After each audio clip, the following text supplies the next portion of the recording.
Commander Ethan Cross had always suspected that formal diplomatic ceremonies were designed by people who enjoyed watching others squirm in uncomfortable uniforms. The Galactic Academy's Grand Assembly Hall certainly supported this theory. It was magnificent, intimidating, and filled with enough alien dignitaries to make even seasoned diplomats break out in nervous sweats. "Remember, Cross," murmured Colonel Hayes, his commanding officer, "this isn't just about personal choice.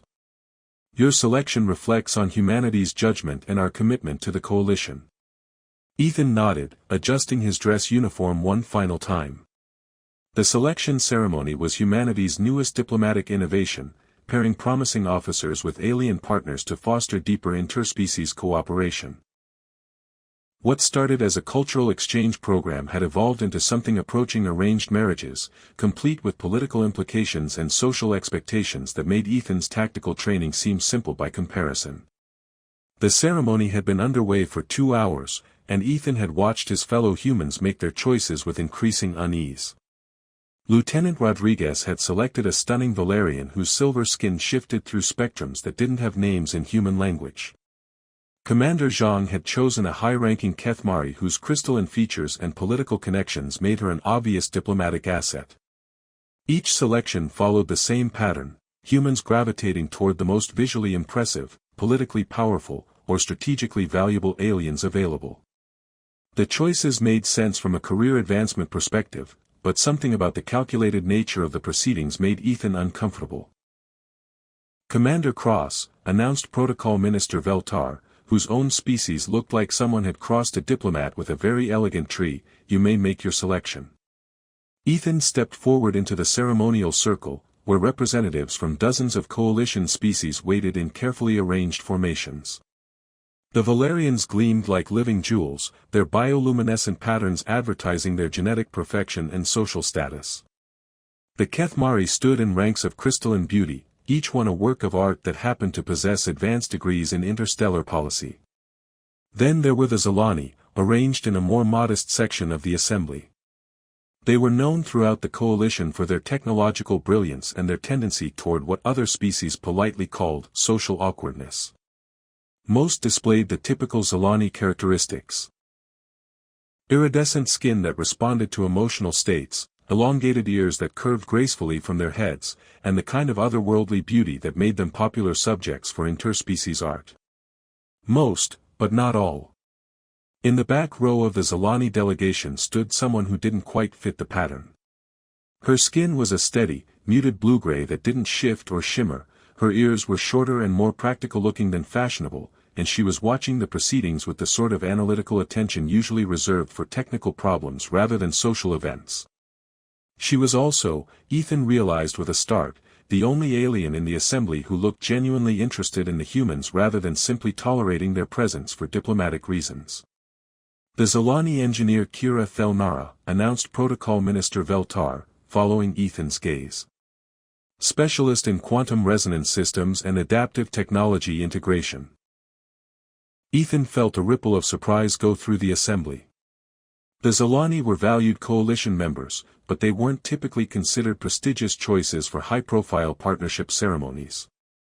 Their focus on technical excellence over social polish made them respected but not particularly sought after for diplomatic visibility. "Engineer Thelnara," Ethan said, stepping toward the Zalani section, "would you be willing to accept a partnership with humanity?" Kira's steady gray-blue skin didn't shift color the way other Zalanis would, but her dark eyes widened with what looked like genuine surprise. "Commander Cross, are you certain you've made the correct choice? I should mention that I have no diplomatic training and my social skills are what most species would charitably call functional." A murmur of barely suppressed laughter went through the assembly. Ethan found himself smiling, the first genuine smile he'd managed since the ceremony began. "I'm looking for a partner, not a diplomat," he replied. "And I'd rather have functional social skills than performative ones." Kira's expression shifted to something that might have been approval. "In that case, Commander Cross, I accept your partnership. Though I should warn you that I have a tendency to ask inconvenient questions and fix things that other people insist aren't broken." "Engineer Thelnara," Ethan replied, "I think that's exactly what this partnership needs." The ceremonial conclusion proceeded with the sort of ritualized efficiency that made Ethan grateful for his military training in enduring tedious but important events. But he found himself watching Kira rather than the proceedings, noting how she observed everything with the same analytical attention she'd initially focused on the humans. When the formal ceremony concluded and the assembly moved to the reception phase, Ethan made his way through crowds of congratulating dignitaries toward the quieter areas where Kira had retreated. "No regrets yet?" she asked as he approached, her tone carrying the dry humor he was beginning to associate with Solani communication styles. "Not yet," Ethan replied. "Though I have to admit, I'm curious about something. You seem to be studying the humans during the ceremony. Any particular reason?" Kira's skin remained its steady gray-blue, but something in her posture suggested the question had hit closer to home than expected. "Professional interest. Your species has some unusual problem-solving approaches that don't match established coalition methodologies." "Unusual how?" "You improvise," Kira said simply. "Most species develop technological or social solutions through careful analysis and established protocols. Humans seem to prefer creative experimentation." Ethan considered this. "Is that good or bad from a Zolani perspective?" "From a Zolani perspective," Kira replied, "it's fascinating. Most of our greatest technological advances have come from individuals who were willing to ignore established protocols in favor of intuitive solutions. Unfortunately, such individuals are generally considered." She paused, searching for the right phrase. "Unremarkable?" Ethan suggested, thinking of her position in the back row of the delegation. "Problematic," Kira corrected with what might have been a smile. "Though unremarkable works too." Around them, the reception continued with the sort of polished social interaction that made Ethan grateful for Kira's preference for direct conversation. He watched other partnership pairs navigating the complex dance of interspecies diplomacy, all careful politeness and strategic positioning. "Can I ask you something?" he said. "You've been asking me things since we met," Kira pointed out. "Why stop now? Why did you volunteer for the ceremony? You mentioned no diplomatic training, and you don't seem particularly interested in the social aspects of partnership programs." Kira's expression grew more serious, her analytical gaze fixing on Ethan with uncomfortable intensity. "Commander Cross, what do you know about the Coalition's current technological development challenges?" "Only what they cover in standard briefings. Slow progress on quantum communication, some resource allocation issues, the usual bureaucratic complications.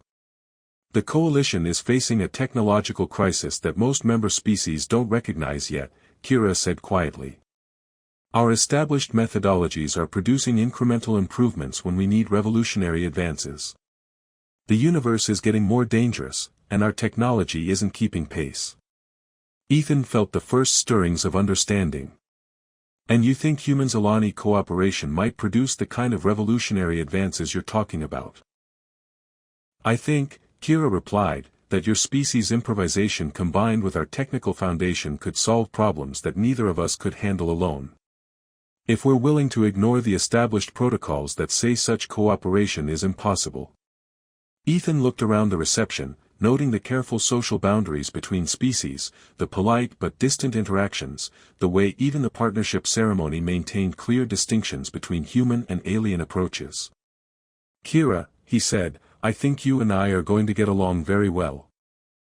3 weeks into their partnership training, Ethan discovered that Kira's definition of functional social skills included the ability to accidentally insult 3 different species during a single technical briefing while simultaneously solving a propulsion problem that had stumped Coalition engineers for 6 months. "I still don't understand why pointing out the obvious flaws in their methodology was considered diplomatically inappropriate," Kira said as they walked through the Academy's research complex. Her gray-blue skin maintained its characteristic steady tone, but Ethan was learning to read the subtle shifts in her posture that indicated frustration. "Because," Ethan explained, telling the Kethmari that their crystalline matrix calculations were mathematically elegant but practically useless probably hurt their feelings, even if you were right. Their feelings were hurt by accurate technical assessment. Kira's ears twitched. A Zolani expression Ethan had learned indicated genuine confusion. How do they make scientific progress if they can't discuss the limitations of their approaches? Very carefully and with lots of diplomatic language, Ethan replied. Though I have to admit, your solution to their propulsion efficiency problem was brilliant, even if your presentation could use some work. They entered the Advanced Technology Lab, where Kira had been given clearance to work on projects that most coalition members weren't allowed to even know existed. The space looked like what would happen if a mad scientist's laboratory had been organized by someone with severe aesthetic preferences. Every piece of equipment was perfectly arranged, but the combinations defied any logic Ethan could recognize. This is what I wanted to show you, Kira said, moving to a workstation that hummed with barely contained energy. The quantum resonance array I've been developing for enhanced communication systems. Ethan studied the device, which looked like a crystal sculpture that had been designed by someone who understood mathematics better than art. What makes it different from standard coalition communication technology? Standard systems use established harmonic frequencies that work reliably but slowly, Kira explained, her hands moving over controls that responded to her touch with flares of colored light. This array adapts its resonance patterns in real time, creating quantum entanglement networks that can transmit information instantaneously across galactic distances. That sounds. Ethan paused, trying to process the implications. That sounds like it would revolutionize interstellar communication.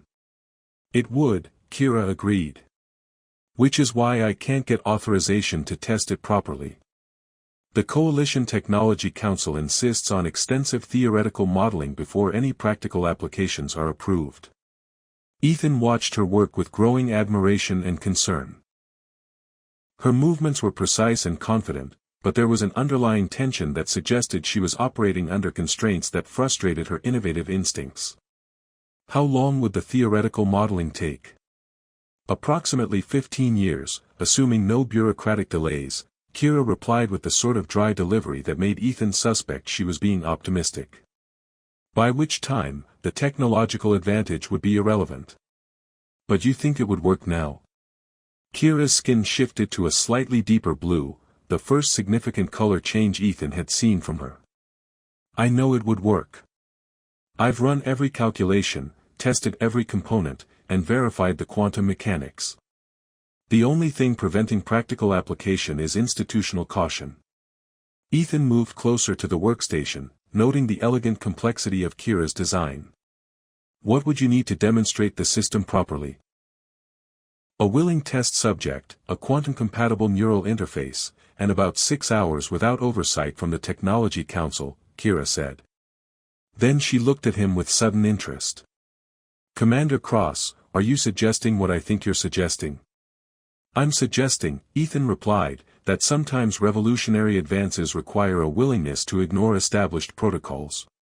Kira's steady gray-blue skin brightened noticeably, apparently the Zolani equivalent of excitement. Ethan, are you familiar with the concept of quantum consciousness interfaces? Not in detail, but I'm guessing it involves connecting human neural patterns with alien technology in ways that probably haven't been extensively safety tested. That's surprisingly accurate, Kira admitted. The quantum resonance array requires conscious direction to establish entanglement networks. Human neural patterns have unique characteristics that could provide the kind of intuitive guidance the system needs. Ethan considered this, weighing the risks against the potential benefits. What are we talking about in terms of actual danger? Temporary neural integration with quantum systems, Kira explained. Possible side effects include enhanced spatial awareness, temporary telepathic sensitivity, and a small chance of permanent changes to cognitive processing patterns. Define small chance. Less than 12% probability of significant alteration, based on theoretical modeling, Kira replied. Though I should mention that the theoretical models don't account for human neural adaptability, which appears to be considerably higher than most coalition species. Ethan looked at the quantum array, then at Kira, whose analytical gaze held a combination of scientific excitement and personal concern that made his decision easier. All right, he said. Let's revolutionize galactic communication. The neural interface process felt like having his thoughts gently reorganized by someone with very strong opinions about mental filing systems. Ethan found himself aware of quantum fluctuations at a subatomic level while simultaneously understanding the mathematical relationships that governed interstellar space. Neural integration stable, Kira announced, though her voice seemed to be coming from both the laboratory and directly inside his consciousness. Attempting quantum entanglement establishment with Academy communication array. Ethan felt the array responding to his directed consciousness, quantum states aligning with his intentions in ways that bypassed normal causality limitations. Through the connection, he sensed the Academy's communication network, then the broader coalition information grid, and finally the vast web of interstellar data transmission that connected civilizations across the galaxy. "It's working," he said, though speaking felt unnecessary when Kira could perceive his thoughts directly through the quantum link. "I can sense communication nodes throughout coalition space." More than that, Kira replied, her excitement transmitted through quantum resonance as much as vocal communication. "You're accessing information networks that standard technology can't reach. Look at this data pattern." Through the neural interface, Ethan perceived something that made his enhanced awareness recoil in alarm. Hidden within the coalition's communication infrastructure were patterns of data manipulation, systematic alterations to information flow that created false impressions of interspecies relations and technological development. "Someone's been tampering with coalition communication networks," he said, his consciousness automatically tracing the source patterns. Long-term, sophisticated interference designed to prevent effective cooperation between member species. Kira's mental presence sharpened with analytical focus. The data alterations are targeted specifically at human-alien partnership programs. Messages are being delayed, technical specifications are being modified, and progress reports are being falsified. Through the quantum link, they traced the interference patterns back to their source, a coordinated effort originating from within the coalition's own administrative structure. The sabotage was subtle, designed to create the impression of institutional incompetence rather than deliberate obstruction. "Kira," Ethan said, his enhanced awareness revealing the scope of the conspiracy, "I think we just discovered why revolutionary technological advances keep getting delayed by bureaucratic processes. And why partnerships between humans and other species keep experiencing unfortunate complications," Kira replied, her mental voice carrying a mixture of anger and determination. "Ethan, we need to document this evidence before we disconnect from the quantum array." But as they began downloading the conspiracy data, alarms began sounding throughout the laboratory. Through the quantum link, they sensed security teams moving toward their location with the sort of purposeful efficiency that suggested their investigation had been detected.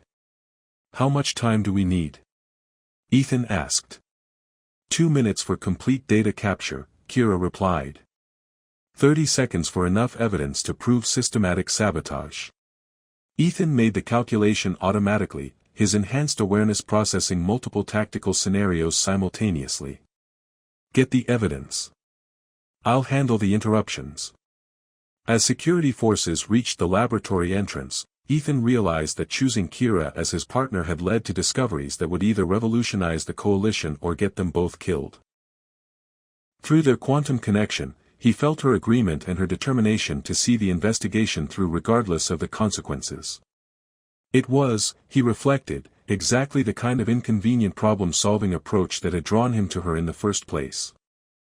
House arrest, Ethan discovered, was considerably more comfortable when you were confined with someone who could hack coalition security systems using improvised quantum technology and a philosophical objection to being told what not to investigate. "I've isolated 17 separate instances of sabotage targeting human-alien partnerships over the past 2 years, Kira announced from her position at a makeshift workstation she'd constructed from their quarters entertainment system and what appeared to be components salvaged from the food synthesizer. The pattern is consistent: technical failures, communication delays, and administrative oversights that systematically prevent successful cooperation." Ethan looked up from his own analysis of their situation, which was considerably less technically sophisticated but no less concerning. "And our current status as persons of interest in an ongoing security investigation probably means we've gotten too close to whoever's orchestrating this. Almost certainly, Kira agreed, her skin maintaining the deeper blue tone that Ethan had learned indicated intense concentration. Though I should mention that our quantum consciousness interface seems to have left some interesting side effects. Such as, I can sense your emotional state without the neural link, Kira said matter-of-factly. And unless I'm mistaken, you're aware of my thoughts even when I'm not deliberately sharing them. Ethan paused, realizing that he had indeed been responding to Kira's unspoken concerns throughout their confinement. Is that normal for quantum consciousness interfaces? There's no normal for quantum consciousness interfaces, Kira replied. We're the first successful test subjects in coalition history. Though I suspect the permanent telepathic resonance might be related to compatibility factors I didn't account for in the theoretical modeling. Compatibility factors. Kira's skin shifted to a warmer blue tone that Ethan was beginning to associate with emotions she didn't quite know how to express directly. The quantum array responds to conscious intention, but it forms deeper connections when both participants are genuinely invested in the partnership. Ethan felt his own emotional response to that revelation, along with Kira's awareness of his feelings and her complex mixture of scientific fascination and personal uncertainty about their evolving relationship. So we're telepathically bonded because we actually like each other, he asked. We're telepathically bonded because the quantum consciousness interface detected authentic cooperative intention and created permanent neural pathways to maintain the connection, Kira corrected with the precision he'd come to appreciate. The fact that we like each other is probably why the process was successful rather than catastrophically destructive. Before Ethan could respond to the implications of that statement, their quarters door chimed with the particular tone that indicated official visitors with unpleasant news. Commanders Cross and Thelnara, announced a voice that carried the authority of someone accustomed to being obeyed, you will accompany us to administrative review immediately.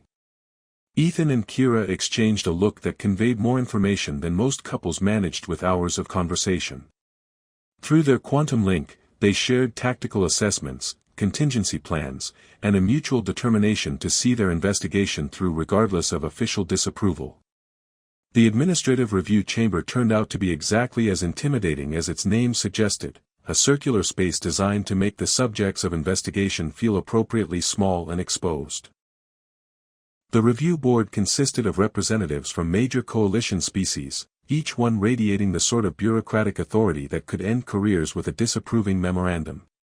Commander Cross, began the lead administrator, a Kethmari whose crystalline features reflected light in patterns that probably indicated judicial displeasure, you are charged with unauthorized experimentation using restricted coalition technology.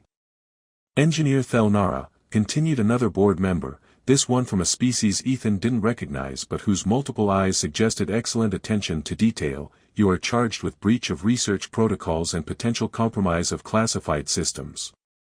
Ethan stood at attention, drawing on his military training to maintain composure in the face of official disapproval. Respectfully, the experiments we conducted revealed evidence of systematic sabotage targeting coalition partnership programs. Evidence obtained through illegal means, the Kethmari administrator replied, is not admissible in official proceedings. Even when that evidence reveals ongoing threats to coalition security. Kira interjected, her analytical mind apparently unable to comprehend bureaucratic procedures that prioritized protocol over practical results. The review board exchanged glances that conveyed volumes about their opinion of engineers who asked inconvenient questions. The nature of your alleged discoveries is irrelevant, announced a third administrator. Your unauthorized actions have compromised classified research and created potential security risks that require immediate containment. Ethan felt his tactical instincts engaging, along with Kira's mental presence analyzing the political dynamics at work in the chamber. Through their quantum link, they shared the growing realization that the review board's primary concern wasn't security. It was preventing their discoveries from becoming public knowledge. What kind of containment are we talking about? Ethan asked. Immediate reassignment to separate facilities, the lead administrator replied. Commander Cross will return to Earth for extended debriefing. Engineer Thelnara will be transferred to a research station in the outer colonies. Separate facilities in different galactic sectors, Kira observed with the sort of precision that made uncomfortable truths impossible to ignore. That seems like an unusually extreme response to unauthorized research. The extreme nature of your violations requires extreme corrective measures, the multi-eyed administrator stated. Through their quantum connection, Ethan felt Kira's analysis of the situation reaching the same conclusion his tactical training had already identified: they were being eliminated as a threat to whatever conspiracy they'd uncovered. "I have a question," Kira announced with the tone she used when she was about to say something that would make everyone uncomfortable. "You are not in a position to ask questions," the Kethmari replied. "I'm always in a position to ask questions," Kira said matter-of-factly. "It's what engineers do. My question is, why are you so concerned about preventing the implementation of technology that would benefit the entire coalition?" The review board's collective response was immediate and revealing, a carefully controlled silence that spoke volumes about uncomfortable truths being deliberately avoided. "Our concerns," the lead administrator said carefully, "relate to proper procedures and authorized research protocols." "Your concerns," Kira replied with the directness that had initially attracted Ethan to her partnership, "relate to maintaining a system that prevents technological progress and interspecies cooperation. The question is whether you're part of the conspiracy we uncovered, or simply useful tools for whoever is actually orchestrating the sabotage." The quantum link between Ethan and Kira suddenly flared with shared awareness as their enhanced consciousness detected something that should have been impossible: active interference with the chamber's communication systems, designed to prevent their conversation from being recorded or transmitted beyond the room. Someone was ensuring that this review would have no official record. "Kira," Ethan said quietly, "I think we need to leave. Now." "I think you're right," she replied, her analytical mind processing the same tactical data his military training was evaluating. "You will remain seated until this review is concluded," the multi-eyed administrator commanded. "Actually," Ethan said, rising from his chair with the sort of calm authority he'd learned from years of command situations, "I think we'll be going." The review board's shocked response confirmed what their quantum-enhanced awareness had already detected: this entire proceeding was designed to neutralize them permanently, not resolve any legitimate security concerns. As alarms began sounding throughout the administrative complex, Ethan reflected that choosing Kira as his partner had led to exactly the kind of inconvenient problem-solving adventure that would either save the coalition or get them both permanently reassigned to very quiet positions in very remote locations. Through their quantum link, he felt Kira's agreement and her determination to see their investigation through to its conclusion, regardless of the bureaucratic obstacles attempting to prevent it. The Coalition Grand Summit had been designed to showcase interspecies harmony and diplomatic cooperation. Instead, it had become the stage for what Ethan privately thought of as the most elegant conspiracy exposure in galactic history, though he suspected the conspirators would describe it in less flattering terms. "Are you certain the quantum communication array will work from here?" he asked Kira as they made final adjustments to the improvised broadcast system they'd constructed in the summit's technical support bay. "The array will work," Kira replied, her skin maintaining the steady blue tone that indicated absolute confidence in her technical assessments. "The question is whether we can transmit the evidence to every coalition member world simultaneously before security forces shut us down." Through their quantum link, Ethan shared her analysis of their situation. They had approximately 8 minutes before their location would be discovered, and about 6 minutes of evidence that would definitively prove the conspiracy against human-alien partnerships. The mathematics were uncomfortably close. "What about the enhanced transmission protocols you developed?" "Theoretical," Kira admitted.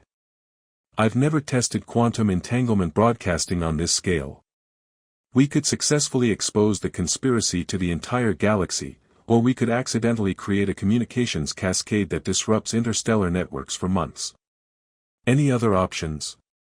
We could surrender quietly and hope the conspiracy eventually collapses from internal contradictions," Kira suggested with the dry humor he'd come to appreciate during their weeks of investigation and evasion. "I vote for the quantum entanglement broadcasting," Ethan said. Through their neural link, he felt Kira's agreement and her mixture of scientific excitement and personal affection that made the dangerous gamble feel like a partnership rather than a desperate last resort. The quantum array activated with the sort of harmonious resonance that suggested the universe approved of their intentions.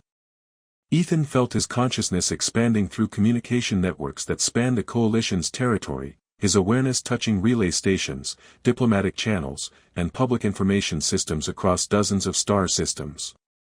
Initial connection established, he reported, though communication through their quantum link made verbal updates redundant.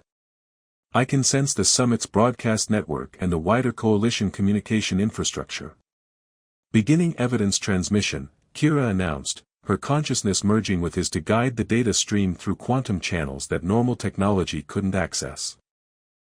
Full documentation of sabotage patterns, communication interference, and administrative cover-ups transmitting to all coalition member governments simultaneously.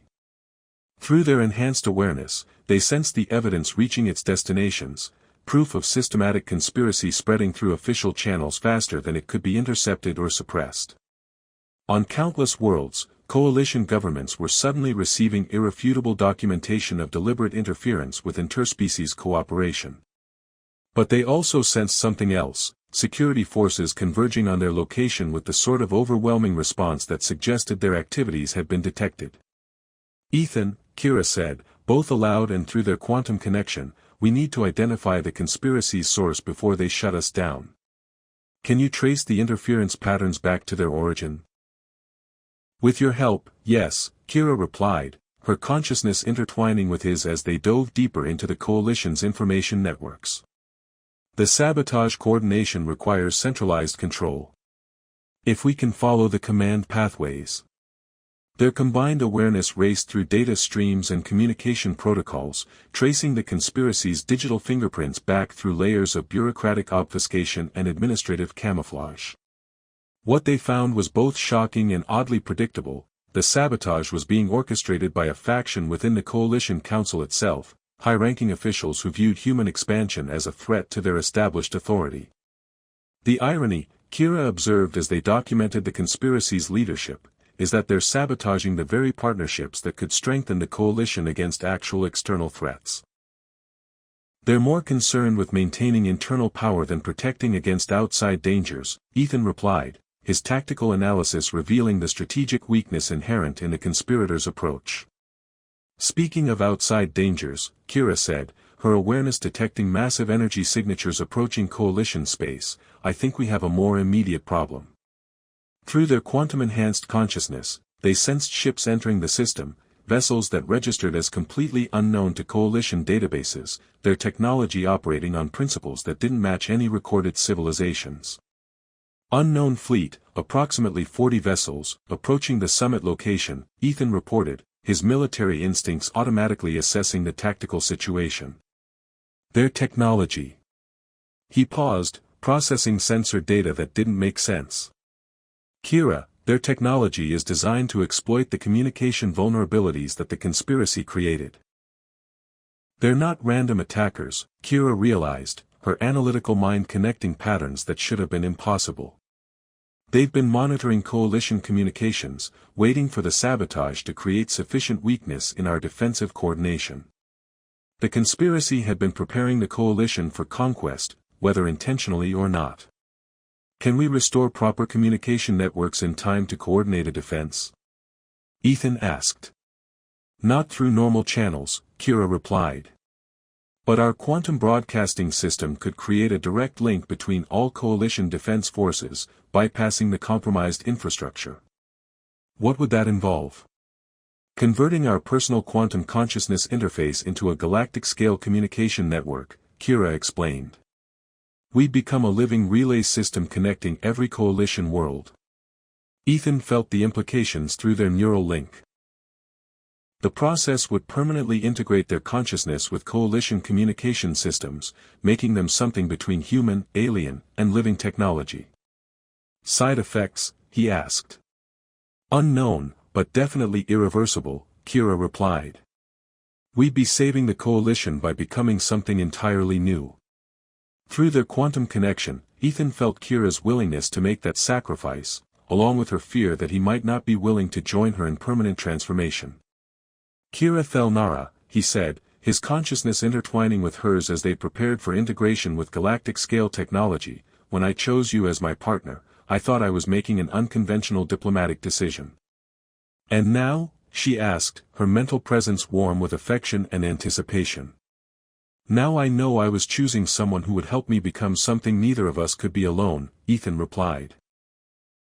The quantum transformation felt like dissolving into starlight and reforming as living constellation.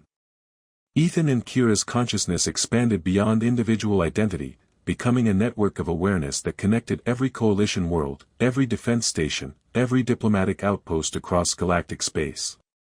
Through their new existence, they coordinated coalition forces with unprecedented efficiency, turning what should have been a successful invasion into a defense that the attackers couldn't counter. The unknown fleet found itself facing unified resistance guided by consciousness that could process tactical information faster than their technology could adapt. But more than that, their quantum network began facilitating the kind of genuine interspecies cooperation that the conspiracy had been designed to prevent. Human tactical thinking merged with alien technological approaches, creating hybrid solutions that were more effective than either species could develop independently. The invasion was repelled within hours. The conspiracy was exposed completely, its leadership facing tribunals on dozens of worlds simultaneously. And the coalition found itself stronger than it had ever been, united by communication networks that made deception and sabotage impossible. Years later, when diplomatic historians studied the transformation of galactic politics, they would identify the moment when Commander Ethan Cross chose engineer Kira Thelnara as the turning point that saved interstellar civilization. Not because of the political implications of his choice, but because their partnership created something entirely new, a form of consciousness that bridged species differences and made genuine cooperation possible. Ethan and Kira no longer existed as separate individuals, but as a quantum consciousness that connected coalition worlds with understanding, innovation, and the sort of problem-solving approach that turned impossible challenges into opportunities for growth. The galaxy would indeed never forget it, not because of the dramatic moments of conflict and resolution, but because their choice to value partnership over appearance, cooperation over convention, had literally transformed the nature of interstellar civilization. And in the quantum networks that now connected every coalition world, their consciousness continued the work they had begun as individuals, proving that the most unconventional choices often create the most extraordinary possibilities.